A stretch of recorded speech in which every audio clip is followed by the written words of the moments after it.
7वां लक्ष्मणा और 8वां भद्रा। इनका ये 8 कन्याओं का विवाह भगवान के साथ सुंदर ढंग से संपन्न हुआ। बोलिए भक्त वत्सल भगवान की। भगवान इस प्रकार अपने प्रजाजनों को सुंदर ढंग से लेकर के बड़ा ही आनंद कर रहे हैं। भगवान इसी बीच बीच में जाकर के हस्तिनापुर में पांडवों का मदद भी करते हैं। शिशुपाल का वध किया है, 100 गाली देने पर द्रौपदी का चीरहरण से रक्षा किया है। वन में जा करके रक्षा करते हैं, जरासंध का वध करवाया है, राजश्री यज्ञ में सम्मान प्राप्त किया है। सभी ब्राह्मणों का चरण भगवान अपने हाथों से धोते हैं कि जब कोई सेवा नहीं है, जो सेवा बचेगा वो मैं करूंगा। और भगवान ने ब्राह्मणों के चरण धो करके स्वीकार किया है। इसलिए सबसे अग्र पूजा भगवान श्री कृष्ण की प्रारंभ हुई। भगवान श्री कृष्ण इस प्रकार प्रजाजनों के साथ आनंद कर रहे हैं। उसी समय भौमासुर नाम के राजा के यहाँ से पत्र आया, महाराज हम सब कैद खाने में हैं, मुक्त करें। वहां 16,100 कन्याएं कैद में थी। भगवान के पास पत्र आया, कृष्णाय वासुदेवाय हरे परमात्मने परतः क्लेश नाशाय गोविंदाय नमो नमः। हे प्रभु आप रक्षा करें। और भगवान श्याम सुंदर यहाँ से गए, भौमासुर का वध किया, वहां से राजाओं को बंदी खाना से निकाला और निकालने के बाद उन राज कन्याओं को भी निकाला और कहा कि देवी तुम लोग यहाँ से जाओ। और जाकर के भगवान अपने अपने घर में जाकर के रहो। सब ने कहा महाराज मैं कहाँ जाऊंगी, मुझे कौन स्वीकार करेगा। जब सब ने कहा कि मुझे कौन स्वीकार करेगा, भगवान ने कहा क्या मन है आप सबों का। देखिए भगवान को शौक नहीं इतना विवाह करने का, भगवान विवाह करके सबके सील की रक्षा कर रहे हैं। दुनिया में सील की रक्षा कर रहे हैं। देखो चरित्र के ऊपर लांछना लगाना, जब दुनिया आपको किसी भी ढंग से परेशान नहीं कर पाएगा, पराजित नहीं कर पाएगा, तो अंतिम में आपके चरित्र के ऊपर उंगली उठा देगा। यहां आपका चरित्र ही खराब है। और आज से नहीं अनादि काल से भगवान राम के समय में भी देखो जानकी जी के ऊपर लांछना लगाया, यहाँ कृष्ण के ऊपर लगाया। बताओ 16,100 कन्याएं जो राजा के कैद खाने में बंद थी, उनकी क्या गलती है। तो सबने कहा महाराज मैं कहाँ जाऊंगी, मेरे माँ बाप स्वीकार करेंगे, मुझे कोई पुरुष स्वीकार करेगा, कोई स्वीकार नहीं करेगा। इसलिए मैं आपकी शरणागत हूं, आप कृपा करके अपने शरण में मुझे ले लीजिए। ओ मेरा कोई न सहारा बिन तेरे, घनश्याम सावरिया मेरे, मेरा कोई न सहारा बिन। जय हो, दोनों हाथ उठा कर। मेरा कोई न, मेरा कोई न, मेरा कोई न सहारा बिन तेरे, घनश्याम सावरिया मेरे, मेरा कोई न सहारा।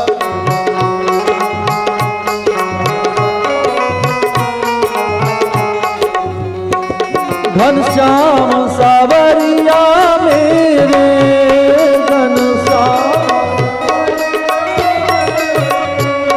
घनश्याम सावरिया मेरे,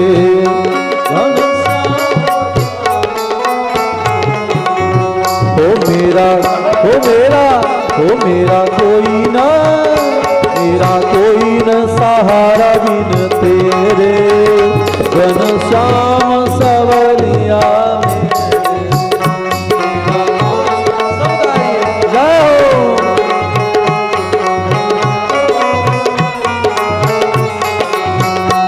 तुम दीन बंधु दुख हारी,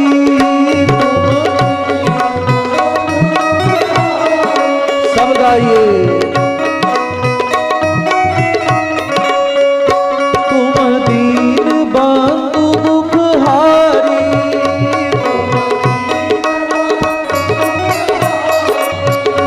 मैं दीन हूँ शरण तुम्हारी।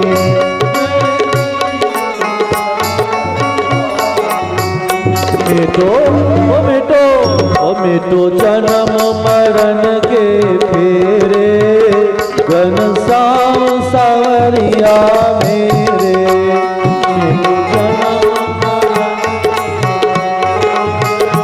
घनश्याम सावरिया हो मेरा कोई न सहारा, घनश्याम सावरिया मेरे, मेरा कोई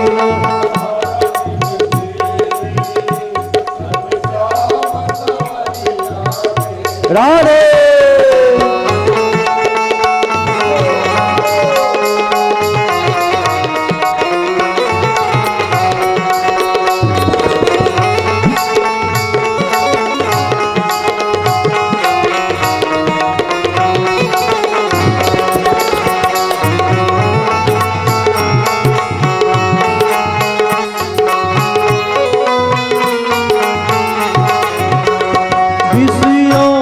जाल में फंस कर,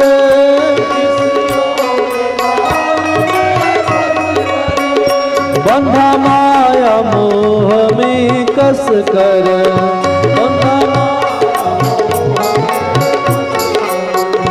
दुख पाए दुख पाए दुख पाए नाथ घनेरे, घनश्याम सावरिया मेरे।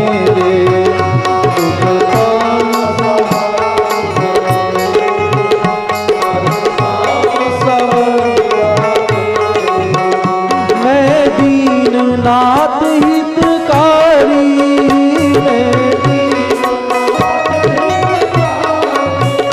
एक आशा नाथ तुम्हारी,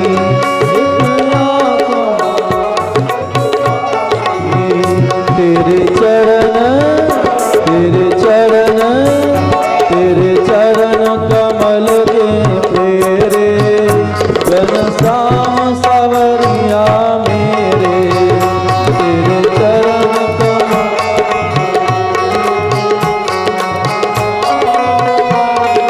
मेरे, मेरा कोई न सहारा बिन तेरे, घनश्याम सावरिया मेरे।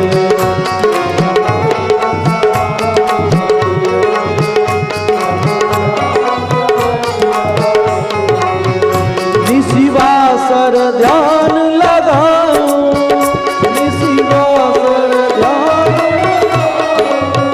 तब पद रज शीस चढ़ाऊं, तब पद रज गुण गाऊं, गुण गाऊं, गुण गाऊं साँझ सवेरे, घनश्याम सावरिया मेरे, घनश्याम सावरिया मेरे,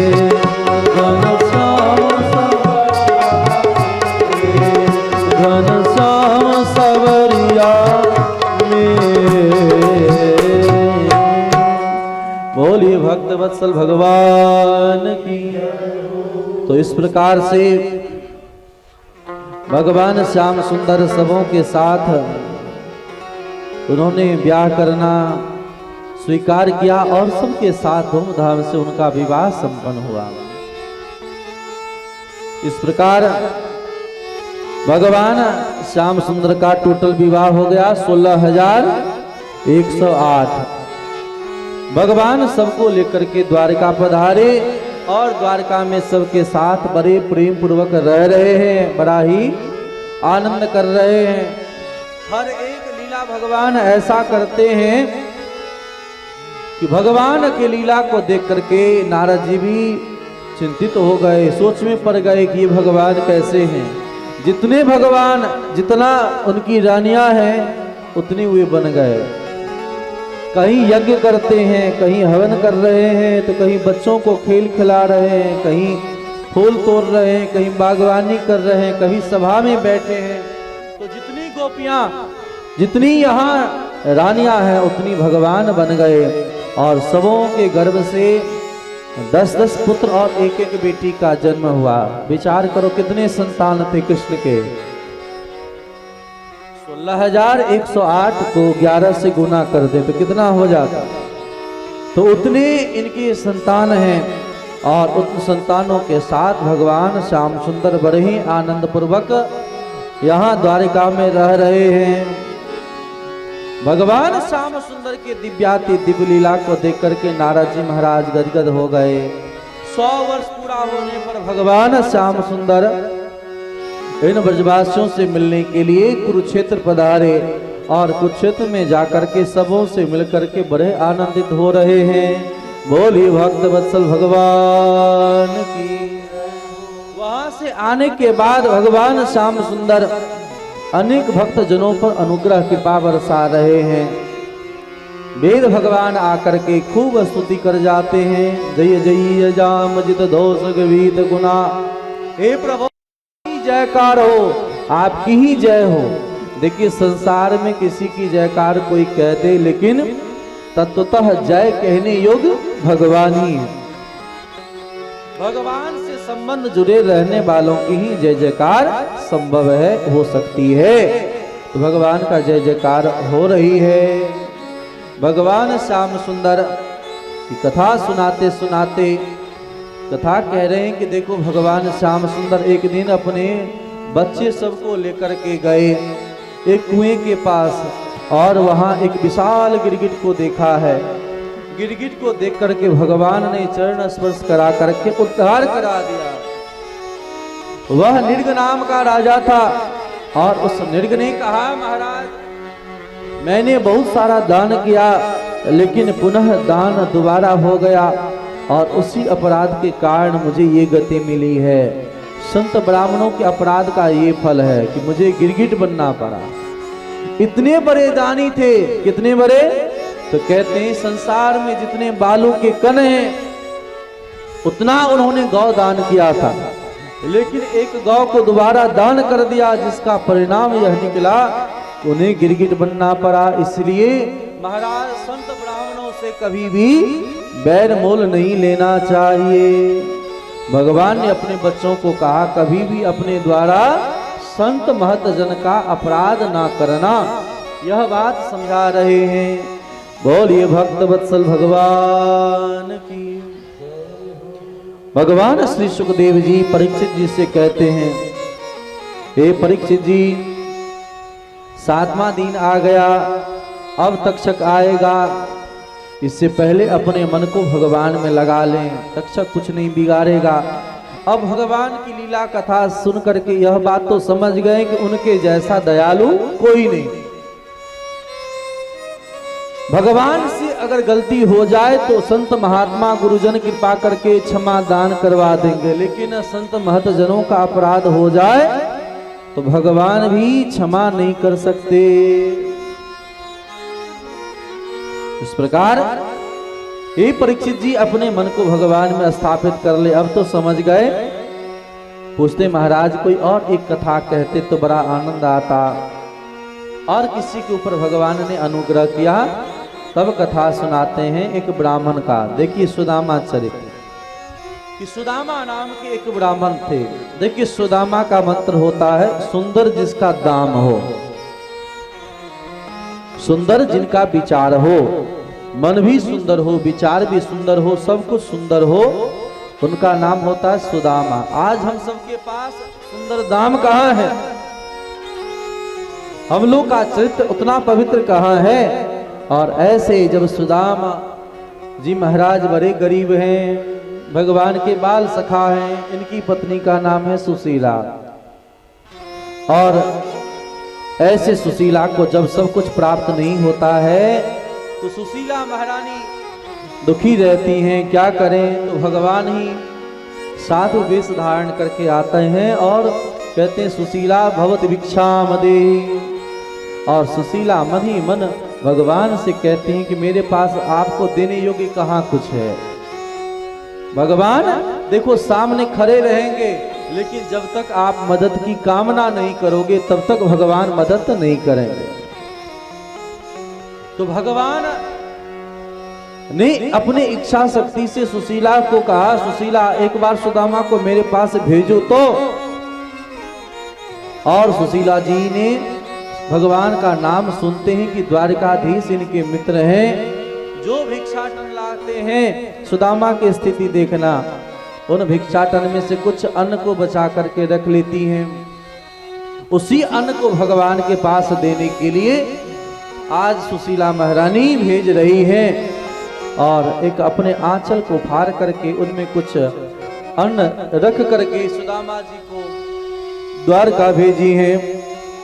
सुदामा जी महाराज बड़े दुर्बल हैं, और दुर्बल की स्थिति में यहाँ से आगे बढ़ रहे हैं, जा रहे हैं। द्वारका में भी जब समुद्र पार करके जाना होता है, कैसे जाएं, तो भगवान ही वहां केवट बन करके आ गए और संसार सागर से पार कराने लगे। सुदामा जी ने बड़ा सुंदर गाया, सवरिया ले चल पल्ली पार। और सुदामा जी महाराज गाते हुए वहां जा रहे हैं, सवरिया ले चल पल्ली पार,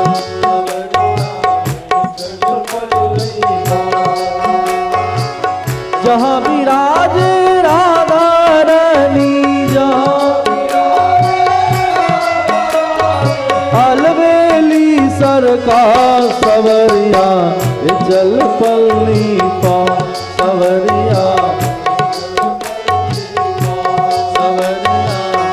चल पल्ली पार, सवरिया।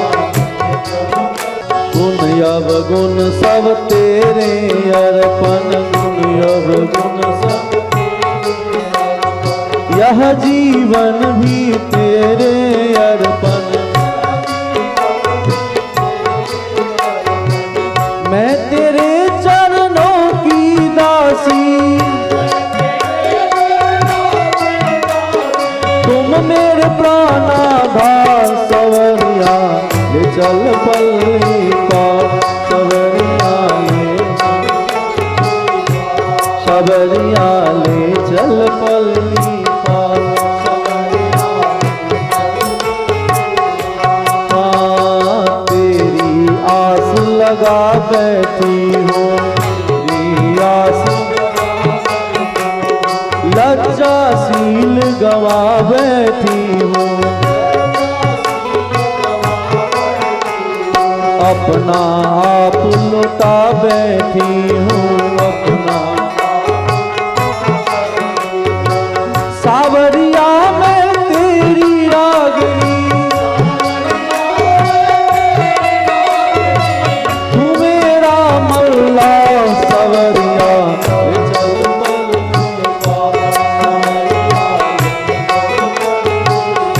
सवरिया ले चल पल्ली पार।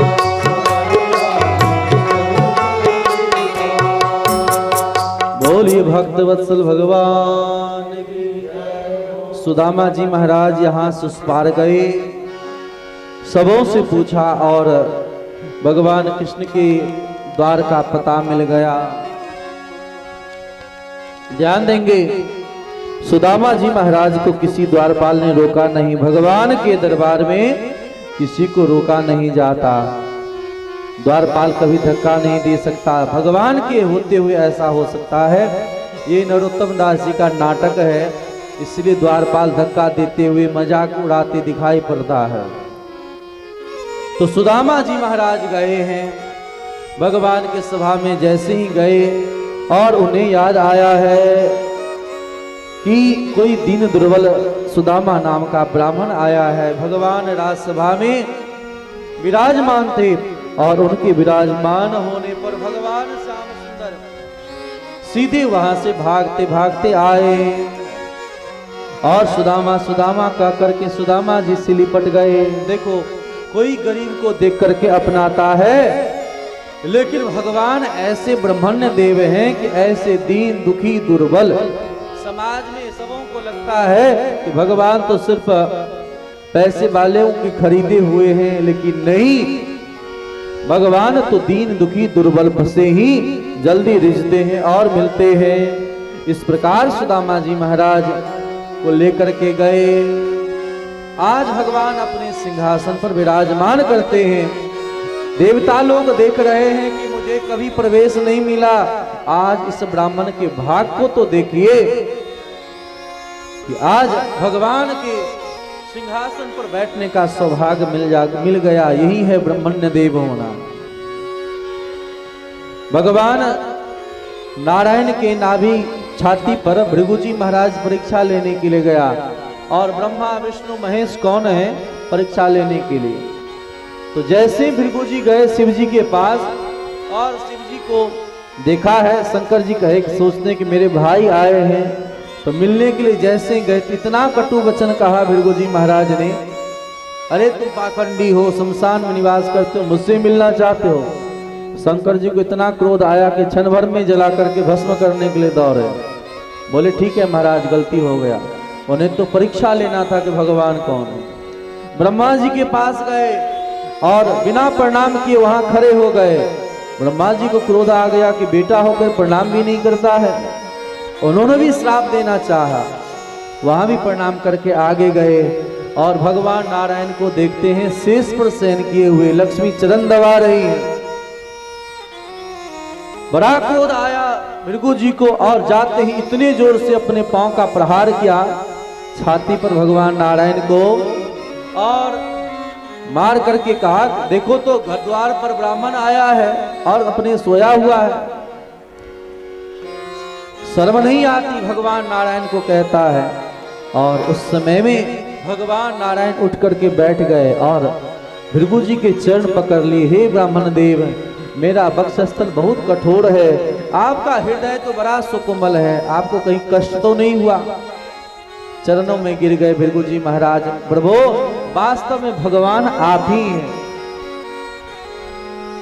यही बात ब्रह्मा जी महाराज अपने स्तुति में कहते हैं, त्वया भी गुप्ता विचरंती मयि सा। महाराज गर्भगतस्व पादयो, जैसे गर्भस्थ जीव अपने पांव का प्रहार मां के पेट पर करता है, तो क्या मां बुरा मानती हैं? कोई माताएं भला बुरा मानती हैं, उसी प्रकार हम तो भगवान के बच्चे हैं, हमसे गलती होना स्वाभाविक ही है। भगवान से कहते हैं प्रभु आप बुरा मत मानना। देखो कोई अपमान करता है तो कोई नहीं कहता है कि मेरा अपमान हुआ है, कोई कहेगा छुपा लेता है, और सम्मान कोई करता है तो दुनिया में ढिढोरा पीटता है, मेरा इतना सम्मान हुआ। आज भी भगवान नारायण के स्वरूप का मतलब है कि उनके वक्षस्थल पर आप किसी भी मंदिर में देखेंगे, नारायण के मंदिर में भी देखेंगे कि भगवान के छाती पर आज भी भृगु जी के चरण चिन्ह विराजमान होंगे। जिनके विग्रह पर चरण चिन्ह है वही भगवान के वास्तविक स्वरूप है। राम हो अथवा कृष्ण हो अथवा नारायण हो, भगवान आज भी उन ब्राह्मण के चरण चिन्ह को अपने वक्षस्थल पर धारण करते हैं। आज भगवान ने सुदामा जी का खूब सत्कार किया। देख सुदामा के दीन दशा, करुणा करके करुणा निधि रोए। पानी परा तो को हाथ छुओ नहीं, अखियन के जल सो पग धोए। भगवान को जल छूना भी नहीं पड़ा है, भगवान आंखों के जल से सुदामा के पांव धोते हैं। सुदामा जी आज धन्य हो गए, भगवान की सेवा देख करके खूब भोजन कराया है, सुलाया है, बातचीत करने लगे। तो गुरु जी के यहाँ जो पढ़ाई हुआ था उस गुरु तत्व को याद करके चर्चा करने लगे। हम सबके गुरुदेव ने कितना आशीर्वाद दिया। उसी क्रम में भगवान ने सुदामा जी से पूछा, सुदामा जी आपने विवाह किया कि नहीं किया? सुदामा जी ने सुखचाते हुए कहा कि हाँ मित्र, मैंने न चाहने के बावजूद भी विवाह किया। बोले अच्छा विवाह किया तो मुझे खबर नहीं दिया। बोले तुम्हारा तो पता ही नहीं था कहाँ थे। तो सुदामा जी महाराज से भगवान ने कहा जब घर में भाभी जी हुए तब तो हमारे लिए कुछ जरूर दी होंगे।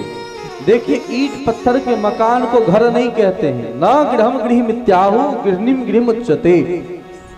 जिस घर में गृहिणी हो उस घर को घर कहा है। और घर तभी तो सजता है जब गृहिणी हो, स्त्री हो। भगवान ने कहा कि जब भाभी जी हैं तो कुछ जरूर दी होंगे, क्योंकि व्यवहार स्त्रियों को पता होता है, पुरुष उतने व्यवहार युक्त नहीं होते, व्यवहार शून्य होते हैं। यह तो घर गृहस्थी के कार्य तो पुरुष लोगों को स्त्रियां ही सिखाती हैं कि नहीं। ब्याह से पहले वैसे ही गुजर बसर हो जाता है, पुरुषों का हो जाता है ना। और जैसे ही ब्याह होता है तो सारी सामग्री चाहिए, और वह भी सामग्री बेटी वालों के यहाँ से ही चाहिए। बोलो राधे राधे। इस प्रकार भगवान श्याम सुंदर ने कहा भाभी ने कुछ भेजा है। भगवान के वैभव को देख करके आज सुदामा जी भला चावल चूड़ा दे सकते हैं। तो भगवान ने जब बार बार कहा हे मित्र कुछ लाए हो तो दो, लेकिन सुदामा जी को देते नहीं, बातें बन रही है। भगवान ने कहा छुपाने की आदत तुम्हारी गई नहीं। पत्रम पुष्पम फलम तोयम यो मे भक्त्या प्रेक्षति। ध्यान देंगे, मार्मिक बातें हैं। भगवान ने कहा पत्रम, पत्रम नहीं कहा, तुलसी पत्रम, बिल पत्रम नहीं कहा है। पत्रम कोई भी पत्ते आप चढ़ा दो, धतूरे के पत्ते चढ़ा दो, भगवान को सो जाएंगे। पत्रम एक वचन, 10 पत्ता चढ़ाएं कि पूरा बंडल चढ़ाएं, पूरा पेड़ उखाड़ के चढ़ाएं, ऐसा नहीं कहा। पत्रम एक पत्र अर्पण करो या अधिक करो। पुष्पम एक वचन, पत्रम पुष्पम फलम, कौन सा फल? धतूरे का फल। जो फल कहीं किसी को ना चढ़ता हो वह भी आप अर्पण कर सकते हैं। जलम, कौन सा जल? बोले जो भी जल लगे। तोयम, पत्रम पुष्पम फलम तोयम। लेकिन भगवान कहते हैं मुझे भक्ति से अर्पण करो। भक्त्या तो सति केवलम। भक्ति हो तो कुछ भी अर्पण करो, स्वीकार कर ले। भगवान ने कहा कि कुछ भी दो, और उस प्रकार सुदामा जी को देते नहीं बन रहा है। भगवान ने जबरदस्ती छीन लिया और उस अन्न को देख करके खुद प्रसाद ग्रहण किए। देखो प्रेम में वस्तु नहीं देखा जाता है क्या है कैसा है, वहां तो सिर्फ भाव ही प्रधान है। भगवान श्याम सुंदर पाए, लक्ष्मी को दिया, वस्त्रों को सिर से लगाया, सिर में बांधा है। विश्वकर्मा को आदेश दिया जाओ जैसा वैभव मेरे पास है इससे भी बढ़ करके बना दो।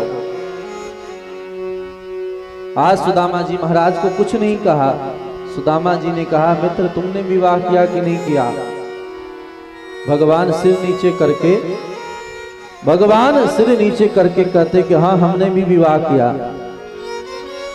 भगवान से पूछा कि आपने विवाह किया कि नहीं किया? सिर नीचे करके कृष्ण ने कहा कि हाँ करने का मन तो नहीं था लेकिन करना पड़ा। बोले कि अगर विवाह किए तो फिर मुझे निमंत्रण क्यों नहीं दिया? बोले क्या कहूं? अरे विवाह तो हुआ लेकिन विवाह का डेट भी निश्चित नहीं था, अभी तक कुछ पता नहीं, और तत्काल बातें बनी और तत्काल ब्याह भी हो गया। फिर कहां किसी को हम पत्र भेज पाए। देखो विवाह राम जी का हुआ है, विधि विधान तिथि मुहूर्त नक्षत्र के अनुसार। कृष्ण का विवाह तो हठात झटपट होते गया, पत्र आया तो भगवान श्याम सुंदर कर रहे हैं, विवाह का तो कोई ठीक ही नहीं था तो किसको कार्ड भेजे? सारी बातें सुना दिया। तो सुदामा जी ने कहा कि आप मिलाओगे नहीं भाभी जी से? तो बोले अभी मिलाता हूं। और सुदामा जी झटपट बैठ गए संभल करके। सामने से रुक्मिणी महारानी आई हैं, प्रणाम करते हैं, स्वामी जी प्रणाम। सुदामा जी खूब लंबे लंबे, ब्राह्मण तो है ही, खूब आशीर्वाद दिया। अखंड सौभाग्यवती भव, पति प्रिया भव, पुत्रवती भव। आज आशीर्वाद दिया। जैसे ही आशीर्वाद दिया सिर झुका करके गई कि पीछे से जामवंती आ गई। भगवान ने से सुदामा जी ने पूछा ये कौन है? होता है ना कहीं कोई संत महात्मा आए तो अगल बगल वाले लोग भी आ जाते हैं प्रणाम करने के लिए। तो भगवान ने पूछा भगवान से सुदामा जी ने ये कौन है? परिचय तो दो, तब तो आशीर्वाद दिया जाए। तो भगवान ने कहा कि मुझे बोलने में शर्म आता है, मैं कैसे बोलूं? क्यों शर्मा रहे हो? तो कहा कि ऐसे ही शर्म आ रही। बोले कौन है, परिचय तो बताओ। बोले ये भी वही है। सुदामा जी कहते हैं अच्छा अच्छा, हम तो एक विवाह से परेशान है, तुम दो दो विवाह किए हो। उन्हें भी आशीर्वाद दिया, अखंड सौभाग्यवती भव, पति प्रिया भव, पुत्रवती भव। इतने में पीछे से सत्यभामा भी आ गई। सुदामा जी ने पूछा कि ये कौन है? बोले ये भी वही है। झटपट बोल दिया था, उन्हें भी आशीर्वाद दिया, अखंड सौभाग्यवती भव, पति प्रिया भव। इतने में पीछे से कालिंदी आ गई। स्वामी जी प्रणाम। भगवान से पूछा ये कौन है? बोले ये भी वही है। फिर पीछे से नग्नजिती, मित्रा, भद्रा, सत्या, ये सब आ गई। बोले ये सब कौन है? तो बोले अब जो आए सबको मेरी पत्नी ही समझना। बोले अच्छा, जितने आते जाए सबको यही समझे? बोले हाँ। आशीर्वाद देते गए, अखंड सौभाग्यवती भव, पति प्रिया भव, पुत्रवती भव। अब तो लाइन कम ही नहीं हो रहा है। तो सुदामा जी ने सोचा क्या करें। तो पहले इतना लंबा आशीर्वाद देते थे, अब पति प्रिया भव, पति प्रिया भव, पति प्रिया भव कहने लगे। अब और भी लाइन कम नहीं हो रही है, तो भव भव भव भव कहने लगे। अभी कमी नहीं हो रही है। बोले रे कितनी है? बोले ये जितनी भी है सब अपनी ही है। अब तो सुदामा जी ने पूछा कि अरे लोग 1 2 4 10 20 रखते हैं, तुम्हारे इतना बता तो दो। जब आशीर्वाद देते देते सुदामा थक गए तो भगवान के चरणों में हाथ जोड़ लिया, बता दो। भगवान ने कहा 16,108 हमने विवाह किया है।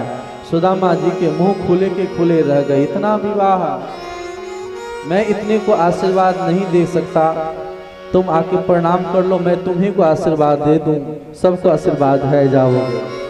और भगवान को ही बहुत सीट होकर के सुदामा जी ने आशीर्वाद दिया। बोलिए भक्त वत्सल भगवान की। सुदामा जी बहुत दिनों तक वहां रहे।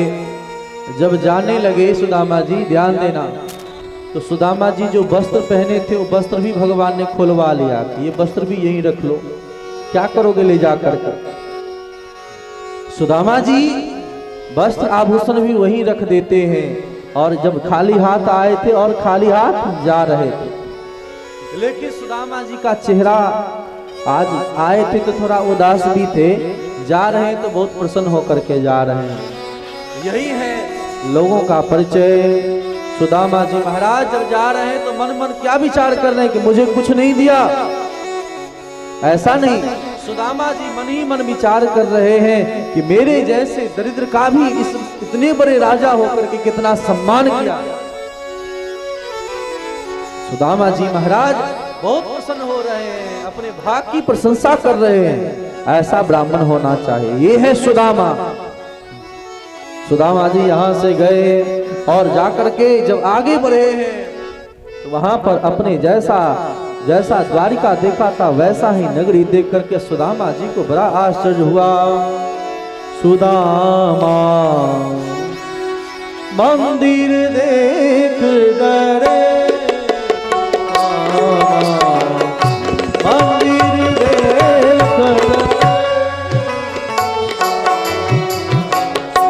मंदिर देख डरे सुदामा।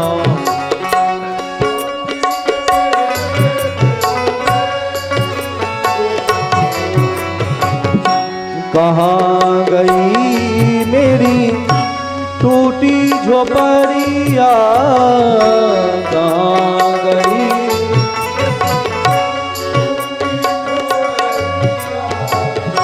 कंचन महल खड़े, कंचन सुदामा मंदिर देख डरे सुदामा,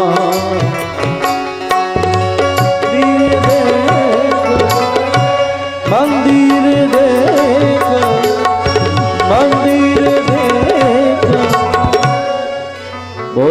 भक्तवत्सल भगवान की। सुदामा जी महाराज के पास आकर के सुशीला ने हर एक बातों को कथा के माध्यम से श्रवण करा दिया। स्वामी जी आपके जाते ही भगवान ने सब कुछ वैभवों से भर दिया। आज गदगद हो गए भगवान के वचनों को जान करके सुन करके। आज सुदामा जी चित्कार करके जोर जोर से रो रहे हैं और रोते बिलखते हुए कह रहे हैं, प्रभु हे श्याम सुंदर ध्यान देना इस कथा का दर्शन। सुदामा जी महाराज आज भगवान के सामने कह रहे हैं कि हे श्याम सुंदर आप भी काले हो और यह बादल भी काला है, यह बादल भी काला और आप भी काले। यह बादल भी कब वर्षा कर जाता है कभी नहीं कहता, और आप भी कब कहां किस रूप में कृपा कर जाते हो किसी को पता नहीं चलता है। इसलिए हे नाथ हे कृपालु हे दयालु आप धन्य हो। और भगवान ने प्रकट होकर के सुदामा जी से कहा, सुदामा जी आप इन भक्ति को इन साधनों को सेवा में लगाते हुए और आप भजन करो, यही हमारा कृपा है स्नेह है। जब जीव किसी प्रकार से किसी वस्तु में आकर्षित नहीं होता है तब भगवान ऐसे लोगों को संपदा देते हैं, और जो व्यक्ति संपदा को पाकर के अहंकार करता है ऐसे व्यक्तियों से भगवान संपदा हरण कर लेते हैं। इस प्रकार भगवान की कृपा करुणा को याद कराया है श्री सुखदेव जी महाराज ने। कहते हैं कि हे परीक्षित जी विचार करो, अगर कोई श्रद्धा भक्ति प्रेम निश्चल भाव से भगवान की आराधना करे, भगवान की क्या उनके ऊपर कृपा नहीं होगी? भगवान कब कहां कैसे देते हैं कैसे कृपा करते हैं यह कहते नहीं है, और दुनिया वाला देता कुछ नहीं, ढिढोरा अधिक पीटता है। इतना ही अंतर जीव में जीवात्मा और परमात्मा। इसलिए शास्त्र कहता है आयुर्वित्तम गृहे छिद्रम मंत्र मैथुन भेषजम दान मान अपमाने च नवानी सुगोप्य। 9 चीज को गुप्त रखना चाहिए। आयु वित्तम गृहे छिद्रम मंत्र मैथुन भेषजम दान मान अपमाने च नवानी सुगोप्य। तो सुदामा जी के ऊपर भगवान की कृपा हुई। भगवान श्री सुखदेव ने कहा, हे परीक्षित जी भगवान श्याम सुंदर इस प्रकार सुंदर लीला कर रहे हैं। एक बार भगवान श्याम सुंदर के परिजनों ने ही जब द्वारका में संत मुनि महात्मा सब आए, एक बालक को शाम को एक महिला का वेश धारण करा करके और स्त्री बना करके ऋषियों के पास भेज दिया और मजाक किया, महाराज यह स्त्री गर्भवती है, बेटा होगा कि बेटी? ब्राह्मणों संतों को बड़ा क्रोध आ गया और उन्होंने कहा कि संत महात्मा से मजाक करते हो? महात्मा भगवान के भक्त होकर के भगवान के संतान होकर के देखो, भगवान के संतान होने पर भी माफी नहीं मिल रही है। भगवान के संतानों को श्राप दे दिया कि जाओ न तो बेटा होगा न बेटी, इसके पेट से तो मूसल निकलेगा और उसी मूसल से तुम सब नष्ट हो जाओगे। अब तो उसके वस्त्र को हटाया, देखा तो लोहे का मूसल निकला है और उस लोहे के मूसल को प्राप्त करके जान करके डर गए। उग्रसेन जी के पास गए और उग्रसेन जी ने उस मूसल को वहीं से हटा करके बहा दिया है, घिसवा करके नेक लोहे का कण बचा तो उसे समुद्र में फेंक दिया। इस प्रकार भगवान को पता चला। भगवान ने कहा कि अब यह द्वारका पूरी नहीं बचेगी, कारण साधु अवज्ञा करु फल ऐसा, जरई नगर अनाथ कर जैसा। देखो अधर्म नहीं करोगे तो धन कभी खत्म नहीं होगा। चिंता से चतुराई घटे, सोच से घटे शरीर, और पाप से लक्ष्मी घटे कह गए दास कबीर। तो शास्त्रों के अनुसार इन बातों को मानना चाहिए। भगवान ने कहा मेरी यह नगरी अब डूब जाएगी, सिर्फ मेरा महल बचा रहेगा। सबको वहां से लेकर के वर्तमान जहां सोमनाथ है उसके भगवान सबको लेकर के चले गए। इनके नगर खाली करते ही पूरी द्वारका डूब गई जल के भीतर में। ये संत महात्माओं के अपमान का ही तो फल है। भगवान भी रक्षा नहीं करेंगे महात्माओं का, संत जनों का, ब्राह्मणों का, भक्त जनों का अपराध करने पर। भगवान श्याम सुंदर वहां एक वृक्ष के नीचे बैठ करके ध्यान करने लगे। इधर सब यज्ञ का बहाना किया है और यज्ञ के नाम पर सब मदिरा पान कर लिया, आपस में लड़ भिड़ करके सब मृत्यु को प्राप्त हो गए। भगवान के कुल में मात्र 2 व्यक्ति ही बचे हैं, एक भगवान कृष्ण और दूसरे उद्धव जी महाराज। उनके कुल में कोई नहीं बचा। और दूसरा श्राप गांधारी ने भी दिया था भगवान कृष्ण को, हे कृष्ण तुम चाहते तो महाभारत का युद्ध नहीं होता, तुम अगर चाहते तो महाभारत का युद्ध नहीं होता, लेकिन तुम अपने आंखों के सामने इतने भयंकर युद्ध को होते हुए देखा है। जाओ मैं गांधारी श्राप देती हूं कि तुम्हारे आंखों के सामने ही जैसे यहां सब के सब मारे गए वैसे तुम्हारे भी नगरी बचेगी नहीं। भगवान कृष्ण के पूरे परिवार चले गए, पूरा खत्म हो गया, नष्ट हो गया। लड़ भिड़ करके आपस में भगवान श्री कृष्ण जब बचे तो वहां पर मैत्री जी और उद्धव जी का आगमन हुआ है और इन दोनों ने मिलकर के खूब सत्संग किया है। महाराज जीव मात्र का कल्याण कैसे हो, कैसे रहना चाहिए, कैसे चलना चाहिए, तो जिन बातों को मैं शुरू से कहते आ रहा हूं उन्हीं कथा को यहाँ विस्तार से भागवत के 11 स्कंद का नाम है मुक्ति। अगर किसी को मुक्ति चाहिए तो भागवत के 11 स्कंद का स्वाध्याय करे, जहाँ नव योगेश्वर संवाद के माध्यम से नव योगेश्वर ने भागवत धर्म का सुंदर उपदेश किया है कि हर प्रकार से जीव को अपने कर्मों को भगवान के प्रति सौंप देना चाहिए, कैसे गुरु शरणापन होकर के भगवान की भक्ति करनी चाहिए, उनका जिक्र किया। एक गुरु से ही वास्तविक ज्ञान नहीं मिल पाता है तो कम से कम 24 गुरु दत्तात्रेय जी ने बनाया है कि इतने गुरु के माध्यम से हर प्रकार का हर विषय का ज्ञान मिलता है और अंत में अपने विवेक को, अपने मन को भी गुरु बनाया है। इन विवेक के माध्यम से इन गुरुओं के सानिध्य ग्रहण करने से हम सबका कल्याण हो सकता है। निर्देह माध्यम सुलभम सुदुर्लभम प्लवम सुकल्पम गुरुकर्णधारम मयानुकूलेन नभस्सुतेरितम तुमाम भवाब्धिं न तरेत स आत्महा।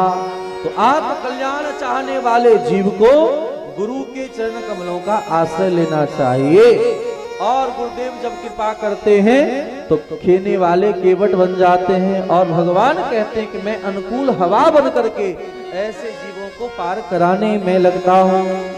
बोले सदगुरु भगवान की।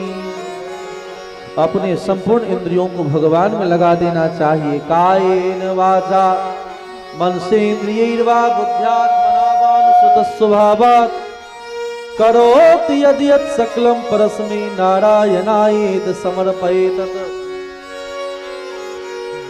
आज अपने कर्मों को एक ही उपाय है, जैसे किसी बर्तन में छेद हो तो उसमें जल भरना मुश्किल होता है ना, और उसी पात्र को अगर सरोवर में डाल दिया जाए तो जल सदैव भरा रहेगा।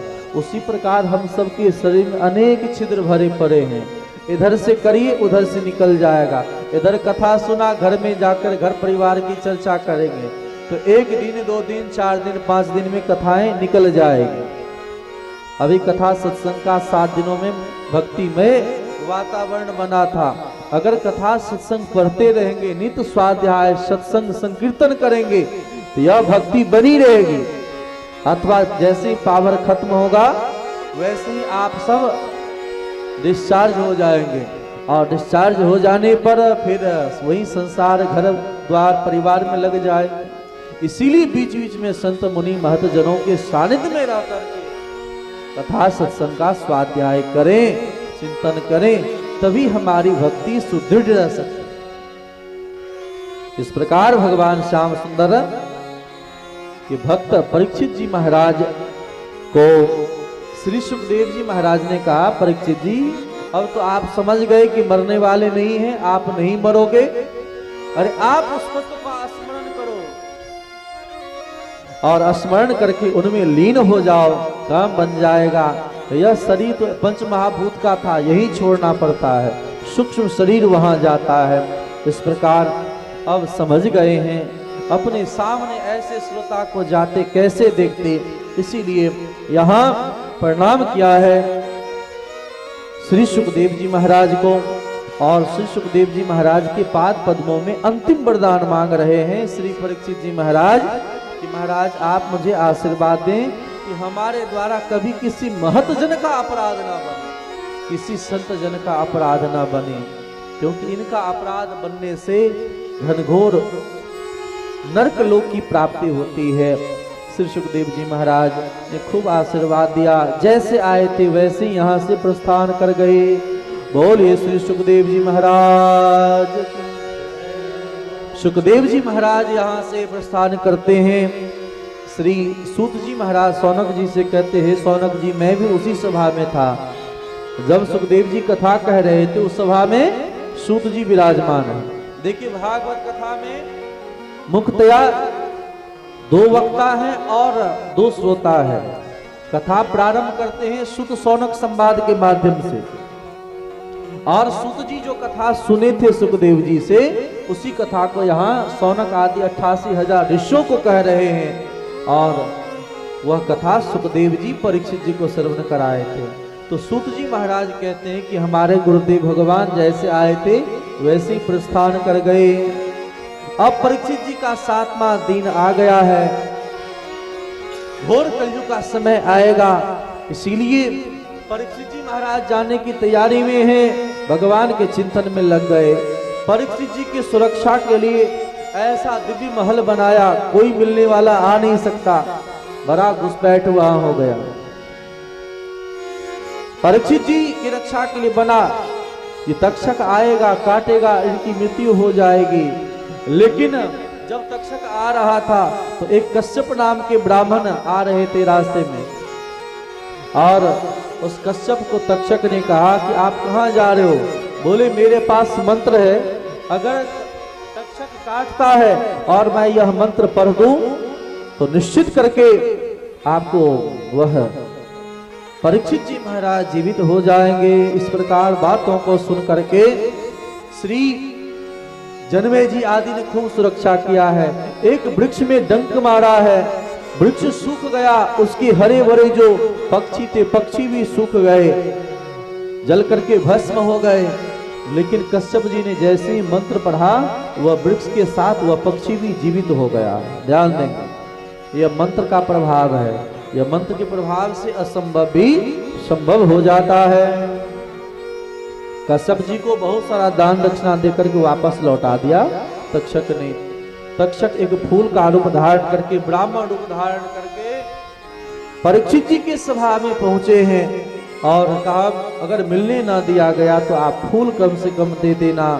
और उस फूल को जैसे ही परीक्षित जी के हाथ में दिया गया, वह परीक्षित जी महाराज के सामने वह फूल तक्षक बन करके उनके शरीर का स्पर्श किया, और देखते ही देखते परीक्षित जी भस्मीभूतस्य देहस्य भस्म हो गए। बोलिए श्री भक्तवत्सल भगवान की जय हो। परीक्षित जी महाराज भस्म हो गए। श्री सूत जी महाराज कहते हैं हाहाकार मच गया। परीक्षित जी तो भगवान के ध्यान में मुक्त हो गए। इधर जन्मे जी ने यहाँ सर्पेष्ठी यज्ञ करवाया कि जहां कहीं भी जो भी तक्षक हो आए भस्म हो जाए। और इस प्रकार जब सबके सब सर्प भस्म होने लगे, वहां आस्तिक मुनि आकर के वहां पर उन्होंने सर्पेष्ठी यज्ञ को रुकवाया है। इसीलिए आज भी वह सर्प लोग आस्तिक मुनि के नाम से मान रखते हैं। अगर सर्पों का भय अगर आए तो आस्तिकाय नमः, आस्तिकाय नमः, आस्तिकाय नमः 3 बार बोलने से सर्पों का भय खत्म हो जाता है। सबने समझाया कि परीक्षित जी को सर्प ने काटा, उनमें इन सर्पों की क्या गलती है? वह तक्षक इंद्र के सिंहासन में लिपट गया था। और मंत्रों के बल में कितनी क्षमता है कि जब ब्राह्मण लोग मंत्र पढ़ते हैं तो इंद्र का सिंहासन भी नीचे गिरने लगता है। यह मंत्र की क्षमता है और सबने रोका है। यहाँ जन्मेजय जी ने रोका है। इस प्रकार निश्चित करके हम सबों को और अन्य पुराणों को छोड़ करके केवल और केवल भागवत महापुराण की कथा श्रवण करना चाहिए। श्री सूत जी महाराज सौनक जी से कहते हैं, सौनक जी कलयुग आएगा, घनघोर लोग प्रजाजन राजा सब अधर्मी हो जाएंगे, प्रजाजनों को कष्ट देंगे, इतना कर लेंगे और उन कर के प्रभाव के कारण प्रजा त्राही त्राही करने लगेगा और बीच बीच में भगवान के भक्त भी शासन करने के लिए प्रकट होंगे। तो जो समय चल रहा है उन समय को आप कथा के माध्यम से समझ सकते हैं कि भगवान का कल की अवतार होगा और पुनः कल्याण हो जाएगा। बोलिए भक्त वत्सल भगवान की जय। सभी पुराणों की चर्चा करके बतलाया है। इस पुराण में इतनी बातें हैं, लेकिन ध्यान देंगे इस कलयुग में विशेष करके श्रीमद् भागवत महापुराण ही कल्याण करा सकता है। निमग्नानाम यथा गंगा देवानाम अच्युतो यथा पुराणानाम। जैसे शास्त्रों में अनेक शास्त्र हैं, लेकिन भागवत महापुराण ही कल्याणकारी है। नदियां तो सभी हैं, लेकिन पवित्र नदियों में गंगा नदी पवित्र है, देवों में अच्युत श्रेष्ठ है। उसी प्रकार वैष्णवानाम यथा शंभु, विष्णुओं में भगवान शंकर श्रेष्ठ हैं। और जीव जब कुछ भी ना कर सके तो हर प्रकार से इस कलयुग में अन्य साधनों को छोड़ करके केवल भगवान का मंगलमय नाम का आश्रय ले। तत्शुद्धम विमलम विशोकमृतम सत्यम परम धीमहि। ऐसे सत्य स्वरूप भगवान के पाद पद्मों में हम सब वंदन करते हैं। बोलिए भक्त वत्सल भगवान की जय हो। तो यह कलौ दोष निधे राजन एको एक महान गुना कीर्तनादेव कृष्णस्य मुक्त संगः परम व्रजेत। तो कलयुग में केवल और केवल भगवान के नाम ही कल्याण के साधन है, ऐसे नाम का आश्रय लेना चाहिए। इस प्रकार यहाँ जो 7 दिनों तक जो भागवत कथा चल रही थी वह कथा आज यहाँ विराम ले रही है। देखिए कथा खत्म नहीं होती है, वह कथा खत्म नहीं होती है, कथा विराम लेती है। जैसे अन्य दिन विराम हो रहा था उसी प्रकार यहाँ विराम ले रही है। तो आप सब जो 7 दिन नहीं आए उन सबों के लिए मैं पुनः एक बार पूरे प्रसंगों का स्मरण करा दूं कि आप सबने क्या श्रवण किया। पहले दिन की कथा में आपने कलश यात्रा शोभा यात्रा यहाँ से निकल करके जगदम्बा मंदिर तक गई, वहां से लौट करके यहाँ आने पर कलश को यहाँ से जो कथा के आयोजक हैं माननीय श्री अमरनाथ मिश्रा जी, उनके निज निवास पर कलश यात्रा पहुंची। वहां विधि विधान से मंडप का पूजन हुआ है और वैदिक मंत्रोच्चारण के साथ भागवत का 2 पाठ वहां प्रारंभ हुआ और विधिवत वहां आज संपन्न हुआ है। और नित्य प्रति प्रातः काल आप सब पाठ श्रवण करते रहे और दिव्याति दिव्य पूजन का दिग्दर्शन आप लोगों ने किया, अथवा न भी किया हो तो मानसिक तौर पर दर्शन कर लेंगे। बोलिए भक्त वत्सल भगवान की जय हो। तो भागवत की महिमा का हम लोगों ने प्रथम दिवस भी श्रवण किया और भक्ति ज्ञान वैराग्य, ध्यान देंगे, भक्ति ज्ञान वैराग्य को स्वस्थ करने के लिए और भक्ति वृद्धि कराने के लिए, भगवान की प्राप्ति के लिए क्या किया जाए, तो इस कथा को सुख सौनक संवाद के माध्यम से श्रवण किया। भक्ति महारानी के 2 ज्ञान वैराग अस्वस्थ थे, तो उन्हें स्वस्थ कराने के लिए हम सब ने कथा श्रवण की नारद जी महाराज के माध्यम से कि भक्ति की स्थापना हो गई। हरिद्वार में भागवत कथा प्रारंभ हुई और उस कथा के प्रभाव से भक्ति ज्ञान वैराग स्वस्थ हो गए। इस कथा को सुना, पुनः हम लोगों ने कथा का अधिकारी कौन है, कौन सब सुन सकता है, सुने। इस कथा को जनाने के लिए प्रेत रूपधारी धुंधकारी महापापी भी कथा सुनकर के उद्धार हो गया, उनकी कथा हम सबने श्रवण किया। और कथा के वक्ता कैसा हो, श्रोता कैसा हो, इन सबों के बारे में हम सबने प्रथम द्वितीय दिवस में श्रवण किया। तीसरे दिवस पर हम सबों ने भागवत रचना करने की आवश्यकता क्यों पड़ी, किसने बनाया, कब बनाया, कितने श्लोक हैं, इन सबों के बारे में जाना कि भगवान ही जीव मात्र पर अकारण करुणा करने के लिए वेद व्यास के रूप में आषाढ़ मास पूर्णिमा के दिन अवतार लेते हैं। उस कथा को हम सबने श्रवण किया।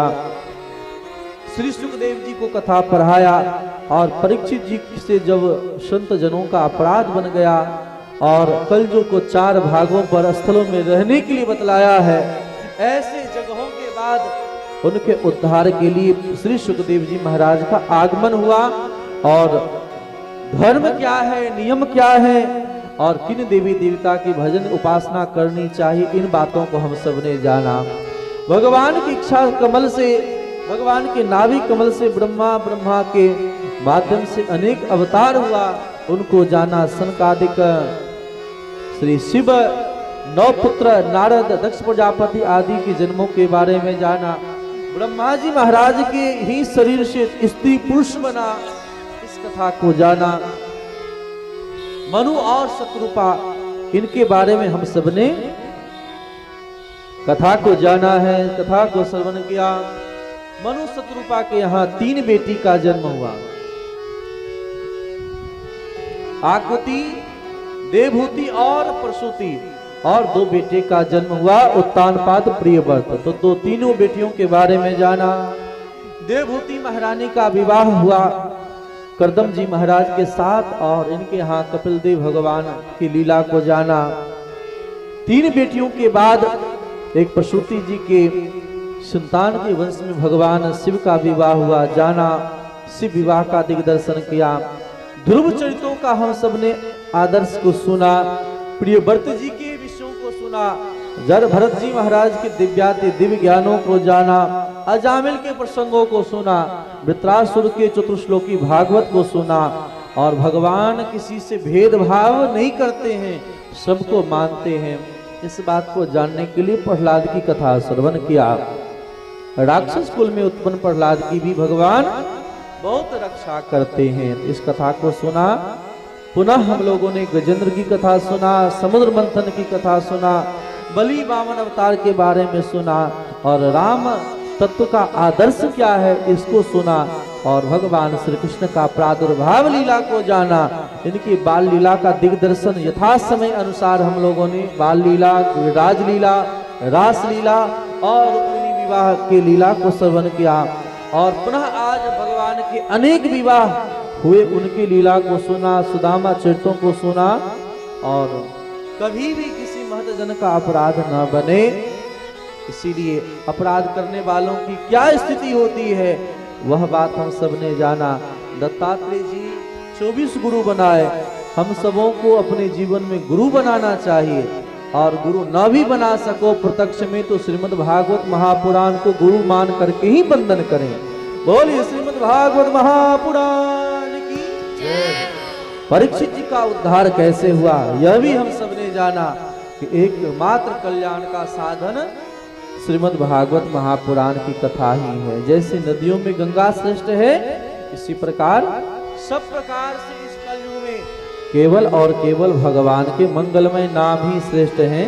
इसीलिए कुछ और नहीं, केवल भगवान के मंगलमय नाम का ही आश्रय लेते रहें, यही कल्याण करा सकता है और कोई कल्याण नहीं करा सकता है। इस प्रकार इन 7 दिनों में यहाँ पर श्रीमद् भागवत महापुराण की कथा का आयोजन करने वाले अमरनाथ मिश्रा जी, सुभाष मिश्रा जी, सोनी चौधरी, पूजा मिश्रा और रंजू मिश्रा, ये सब बधाई के पात्र हैं। इनके लिए जोरदार ताली हो जाए।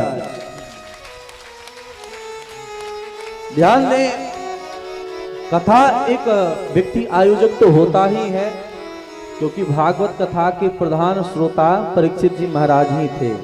वैसे तो सब कथा सुन रहे थे, लेकिन कहीं न कहीं एक व्यक्ति को अग्रसर होना होता है और बिना अग्रसर हुए काम नहीं बनता है। और कथा सत्संग हो रही है तो इसमें एक ही प्रकार से सिर्फ धन खर्च करने से कथा नहीं होती है।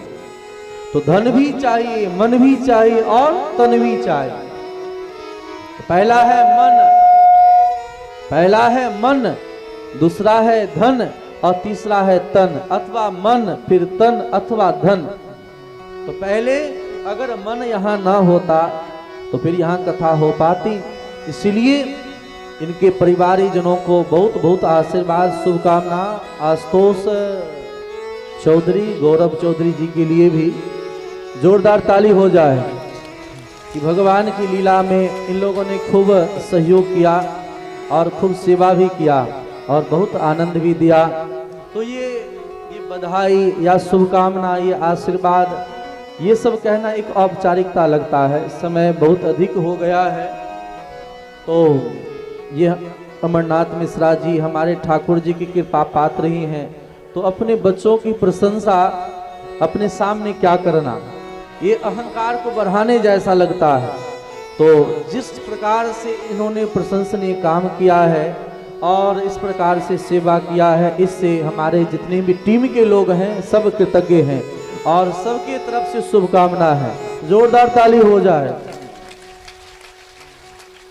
इस कार्यक्रम को सफल बनाने में जिन किसी प्रकार का किसी का भी सहयोग हो, यहाँ उपस्थिति भी बहुत बड़ा सहयोग है। क्योंकि अगर आप सब यहाँ उपस्थित होकर कथा नहीं सुनते तो फिर ये कथा संभव है कहना अच्छा लगता। आप सबों का उपस्थिति भी सहयोग है, तो आप सबों के लिए भी जोरदार ताली। और यहाँ इस कार्यक्रम को सफल बनाने में विशेष योगदान हम सबों का है। तो मिश्रा जी के परिवार का तो है ही। यहाँ मंच पर विराजमान राधेश्याम झा जी, इनके लिए भी जोरदार ताली हो जाए। और डॉक्टर विधान चंद्र लाल दास, भारती दास, इनके लिए भी जोरदार ताली हो जाए। यहाँ ये किन प्रकार से अंजनी जी, गोविंद गामी जी, कैमरामैन वाले भैया, साउंड वाले भैया, इन सबों के लिए जोरदार ताली हो जाए। इन सबों का सहयोग भी सराहनीय है। पंडाल बनाने वाले, फूल सजावट करने वाले और प्रसाद बांटने वाले, सब के सब बधाई के पात्र हैं, आशीर्वाद के पात्र हैं। तो सबों को शुभकामना देते हुए, बात अधिक न बढ़ाते हुए, हमारे संगीत टीम के जो भी सदस्य हैं, आप सबों को खूब मनोरंजन किया, आनंदित किया। यहाँ मनोमंथन का विषय था, तो आप सब विलंब से आए तो भी इन लोगों ने अपना धैर्य नहीं खोया और आप सबों को श्रवण कराता रहा। तो इन सबों के लिए भी जोरदार ताली हो जाए।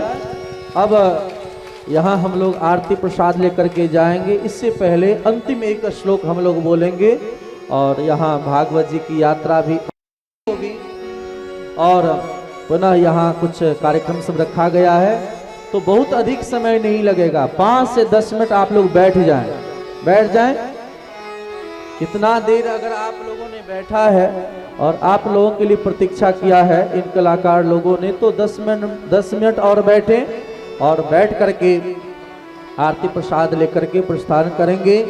यहाँ इन सप्ताह की कथा का जो मूल फल है, हम ठाकुर जी के चरण कमल में समर्पित कर रहे हैं।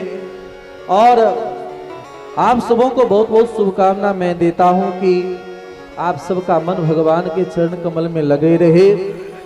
ये किन प्रकार से हम सब संसार में रहने वाले जीव हैं, तो त्रुटियां होना स्वाभाविक ही है। कुछ न कुछ कमी तो स्वाभाविक तौर पर सबों से होती है। तो उन त्रुटियों को न रखते हुए सद्भाव, सद्विचार, जो कुछ सीखने और सुनने को मिला है वह सब आप सब स्वीकार करेंगे।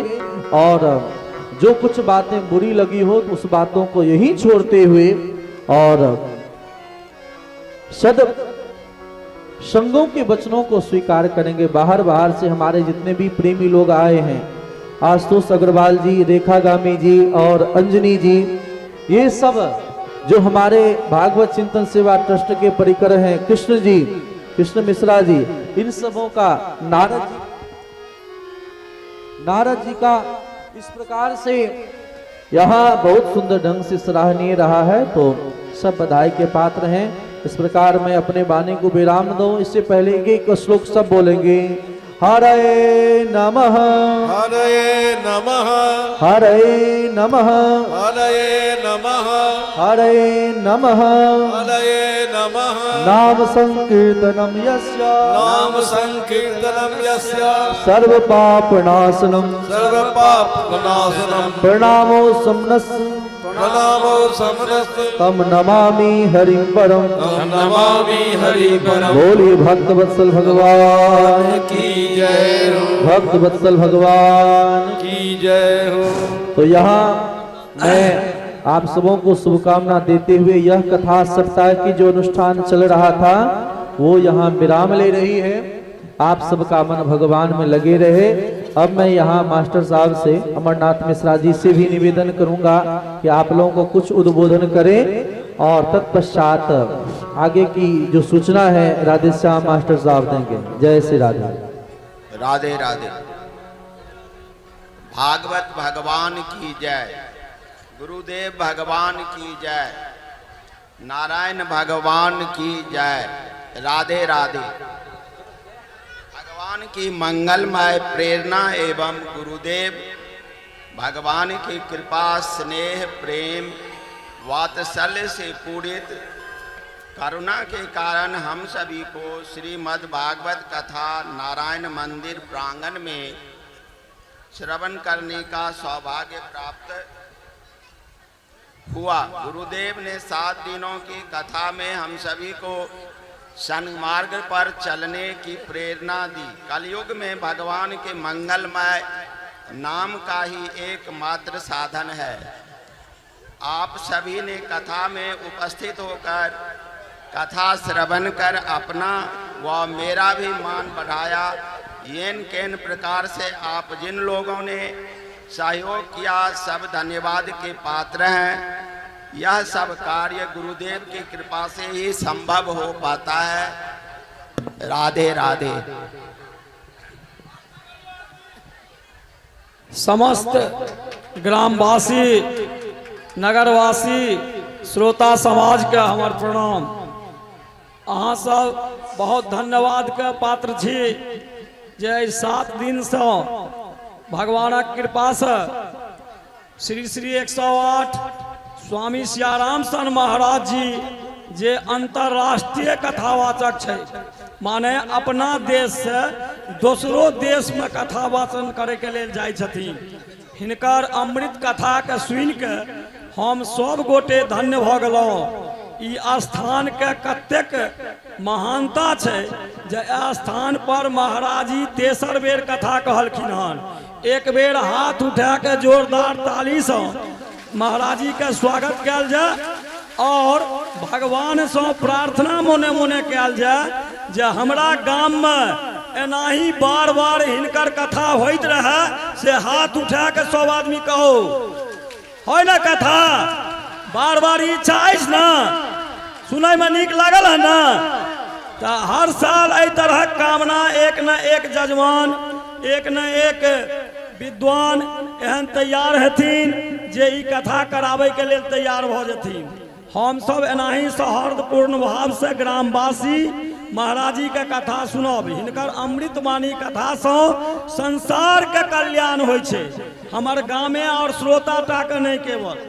तैं दुआरे हम सब अहाँ सबसे बहुत आग्रह करब जे अहाँ सब मोने मोने प्रार्थना करो जे हमरा सबके ई भागवत श्रीमद् भागवत कथा हमेशा श्रवण करे का मौका भेटत रहे। एक बेर फिर पुनः श्री श्री 108 स्वामी सियाराम सन महाराज की, श्री श्री 108 स्वामी सियाराम सन महाराज की, श्री भागवत भगवान की, नारायण भगवान की, बजरंगबली की, जगदम्बा माई की, राधा कृष्ण भगवान की, श्री वेंकटेश भगवान की, गोरैया बाबा की, सदगुरु भगवान की। मैं ये सूचना हर कर दूं, हर महादेव। श्री राधे। जो भक्त प्रणाम करने के लिए आ रहे हैं शांतिपूर्ण से आए, ऐसे यदि आएंगे तो भगदड़ हो जाएगा। महाराज जी का चरण छुई के फिर पुनः जगह पर चल जाओ। आरती के बाद ये प्रक्रिया आरती के बाद किया जाए।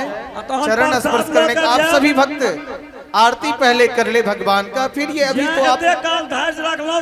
10 मिनट शांतिपूर्ण ढंग से एक एक आदमी चरण छू के प्रणाम करब महाराज जी का आ शांति से आरती हुआ दियो। पहले मंच का खाली कर दियो, अखन मंच का खाली करियो। कनिए आदमी थोड़े के मंच पर जहन बजाब फिर उतर जेबै तहन फिर दोसर आदमी अबै। बैच बाजेबे तो ठीक रहते। श्री राधे जरा ध्यान दें, आप सभी बड़े ही धैर्यवान श्रोता हैं, थोड़ा और समय का दान करें।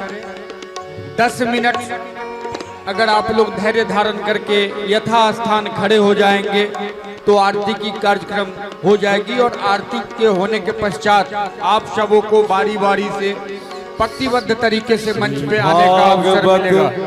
भगवान की है आरती आरती पापियों को पाप से है तारती। श्री भागवत भगवान की है आरती पापियों को पाप से है तारती। ये अमर ग्रंथ, ये मुक्ति पंथ, ये पंचम वेद निराला, नव ज्योति जगाने वाला, नव ज्योति जगाने वाला है, नव ज्योति जगाने वाला है। हरि नाम यही, हरि धाम यही, हरि नाम यही, हरि धाम यही, ये जग मंगल की आरती पापियों को पाप से है तारती। श्री भागवत भगवान की है आरती पापियों को पाप से है तारती।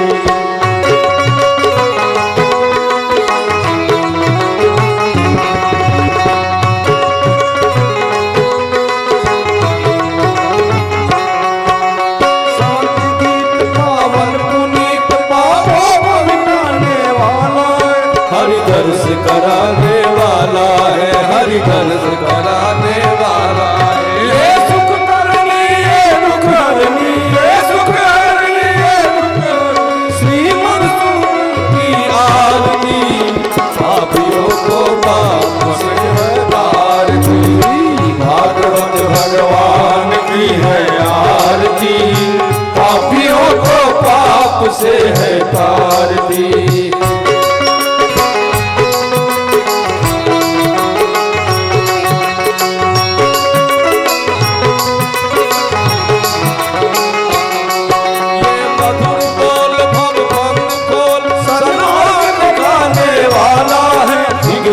बनाने वाला है, बिगड़ी को बनाने वाला है, बिगड़ी को बनाने वाला है। श्री राम यही घनश्याम यही, श्री राम यही घनश्याम यही, मंगल की आरती पापियों को पाप से है तारती। श्री भागवत भगवान की है आरती पापियों को पाप से है तारती। हरे कृष्णा कृष्णा कृष्णा हरे हरे, हरे राम राम राम हरे हरे। हरे कृष्णा कृष्णा कृष्णा हरे हरे, हरे राम राम राम हरे हरे।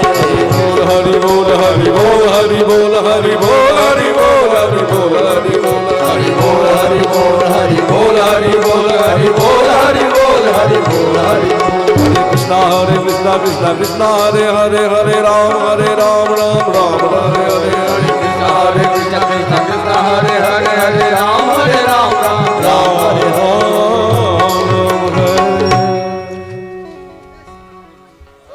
हरि ओम। यज्ञेन यज्ञमयजन्त देवास्तानि धर्माणि प्रथमान्यासन्न तेह नागं महिमानः सचन्त यत्र पूर्वे साध्याः सन्ति देवाः सेवन्ति कावकुलचम्पकपाटलाब्जै पुन्नागजातगर्भैररसालपुष्पै बिल्वप्रवालतुलसीदलमञ्जरीभिस्त्वं पूजयामि जगदीश्वर मे प्रसीद। नाना सुगंध पुष्पानि यथा कालोद्भवानि च पुष्पांजलिर्मया दत्तं गृहाण परमेश्वर। एष मंत्र पुष्पांजलि समर्पयामि श्री भगवन्नाम स्वरूपिणी श्रीमद्भागवत महापुराणाय नमः।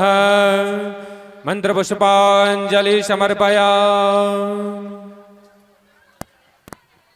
श्री भागवत भगवान की जय हो। श्री राजर्षि परीक्षित जी महाराज की, श्री ब्रह्मर्षि सुखदेव जी महाराज की, श्री व्यास भगवान की, श्री राधा कृष्ण भगवान की, श्री सीता रामचंद्र भगवान की, श्री नारायण भगवान की, श्री हनुमान जी महाराज की, जगदम्बा माई की, श्री शंकर भगवान की, आज के आनंद की, नगर बस्ती की, धर्म की, अधर्म का नाश हो, प्राणियों में सद्भाव, विश्व का कल्याण हो, गौ माता की रक्षा हो, हिंदू सनातन धर्म की विस्तार हो। जय जय श्री राधे श्याम, जय जय श्री सीताराम राम महाराज की जय। हर हर महादेव।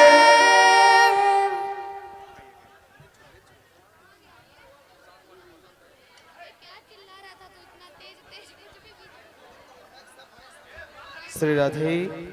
अब सभी भक्त शांतिपूर्ण से हाँ, बारी बारी से जते आदमी आवे छे लाइन में आओ आ चल जाओ नीचा, प्रसाद बंटवारा होय छे, प्रसाद बंटवारा होय छे, उम्हर से ले जाओ। सुभाष जी प्रसाद लो ना उनका, यहाँ लो लिया प्रसाद होय का पुरुष वर्ग में दियो। हाँ निकल जाइयो, का निकल जाइयो, सीधे निकल जाइयो। तुलसी महाराज भी आ जाए। अहाँ सब लाइन में केवल जहन उतर जथिन तखन अहाँ सब एबै, फेर निकलियो ना।